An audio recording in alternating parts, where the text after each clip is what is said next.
Wale watu ambao wanatumia Edwin Sifuna kuleta sarakasi katika chama cha ODM, simkome jamani.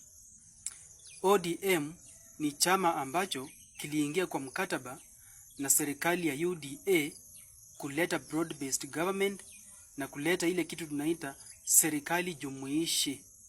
Na mkataba huo uliandikwa na Sifuna ambao unasema ODM itabaki katika serikali hadi 2027. Kutoka hapo ndio sasa tutaangalia ni nani tutafanya naye mazungumzo tuunde serikali pamoja. Kwa hivyo mimi niambie wale watu ambao wanatumia Sifuna, mnaharibu pesa yenu bure. Mwisho Sifuna atawacha ODM, atatoka aende na akuwe irrelevant huko nje bila ODM. Kwa sababu saa hii bila ODM Sifuna ni bure. Ndio maana wanang'ang'ania chama saa hii, wanapigania chama wabaki ndani.